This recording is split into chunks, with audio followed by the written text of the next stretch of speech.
ৰাজ্যৰ প্ৰান্তে প্ৰান্তে শাৰদীয় দুৰ্গা পূজাক লৈ ব্যাপক প্ৰস্তুতি সমান্তৰালকৈ কামৰূপ জিলাৰ অন্তৰ্গত বুৰ্কাৰ সাৰ্বজনীন শ্ৰী শ্ৰী দুৰ্গা পূজাস্থলীতো দেখা গৈছে উখল মাখল পৰিৱেশ।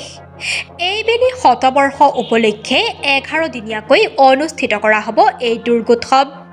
শতবৰ্ষ উপলক্ষে ৰাম মন্দিৰৰ আৰ্হিত নিৰ্মাণ কৰা হৈছে দুৰ্গা পূজাৰ মুখ্য তোৰণ।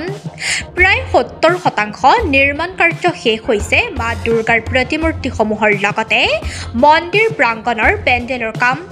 50 লক্ষ টকা ব্যয় সাপেক্ষে উদযাপন কৰা হ'ব দুৰ্গা পূজা। মহা অষ্টমীত পূৰ্ণ আহুতিত অসমৰ জনপ্ৰিয় মুখ্যমন্ত্ৰী ডক্টৰ হিমন্ত বিশ্ব শৰ্মাদেৱ উপস্থিত থাকিব বুলি সমিতিৰ বিষয়ববীয়াই জানিবলৈ দিয়ে। 1924 চনতে প্ৰতিষ্ঠা লাভ কৰা বৰকা সাৰ্বজনীন দুৰ্গা পূজাখনিয়ে এইবেলি 2024 চনত আমাৰ শতবৰ্ষ ভৰি দিছে। এইবাৰ প্ৰায় 11 দিনীয়া কাৰ্যসূচীৰে একেবাৰে বৰকা 800টা পৰিয়ালে ওলোৱা মালহেৰে এই উৎসৱটো উদযাপন কৰিবলৈ আয়োজন কৰিছে।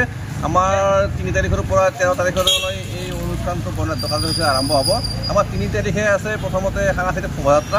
এই শোভাযাত্ৰাত উপস্থিত থাকিব আমাৰ অসমৰ জনপ্ৰিয় অভিনেত্ৰী বিউটি বাইলুং বৰুৱানী বাইদেউ আৰু আমাৰ সন্ধিয়া থাকিব নাগাৰা নাম।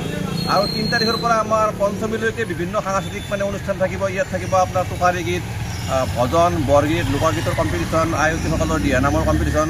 তাৰপৰা ষষ্ঠীৰ পৰা আমাৰ অষ্টমীলৈকে আমাৰ থাকিব থিয়েটাৰ, ৰাজধানী থিয়েটাৰ থাকিব। তাত আমাৰ ৰাজধানী থিয়েটাৰ আমন্ত্ৰণ কৰা হৈছে ৰাইজৰ মনোৰঞ্জনৰ কাৰণে।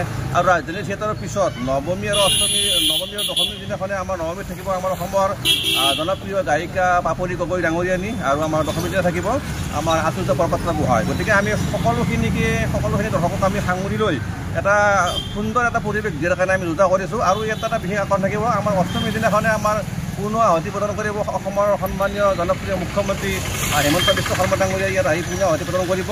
আৰু প্ৰথম দিনা 3 তাৰিখে ৰাতিপুৱা আমাৰ ধৰ্মধ্বজা উত্তোলন কৰিব আমাৰ কমলপুৰ সমষ্টিৰ সন্মানীয় বিধায়ক ডাঙৰীয়া দিগন্ত কলিতা ডাঙৰীয়াই।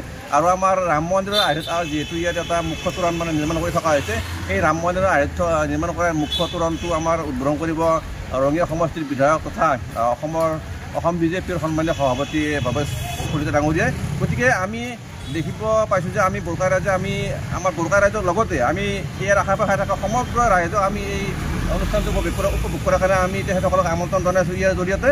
আৰু আমি দুৰ্গা মাৰ ওচৰত আমি কাটৰে আহ্বান জনাইছোঁ যে সকলোখিনি দিশ যাতে আমাক তেওঁ পৰিপাটিকৈ চলাই নিয়ে। এই আমাৰ দুৰ্গা মাৰ ওচৰত কাটৰ আহ্বান। কিমান লাখ টকাৰ এইবাৰ এই পূজা নিৰ্মাণ কৰিবলৈ? প্ৰায় 50 লক্ষ টকাৰে এই অনুষ্ঠানটি উদযাপন কৰিবলৈ লোৱা হৈছে। যথেষ্ট সংখ্যক ৰাইজৰ দান বৰঙণি আহিছে, আমাৰ সঁহাৰি পাইছোঁ। আৰু আমাৰ মুখ্যমন্ত্ৰী যিহেতু আহিব, সেই মুখ্যমন্ত্ৰীৰ পৰাও কিছু আশা কৰিছোঁ। আমাৰ বহু কাম বাকী আছে, যিহেতু আমি মুখ্যমন্ত্ৰী মহোদয়ৰ পৰা যথেষ্টখিনি আশা কৰিছোঁ। তেওঁ আহি আমাক কি সঁহাৰি দিয়ে এইটো হ'ব লক্ষণীয়।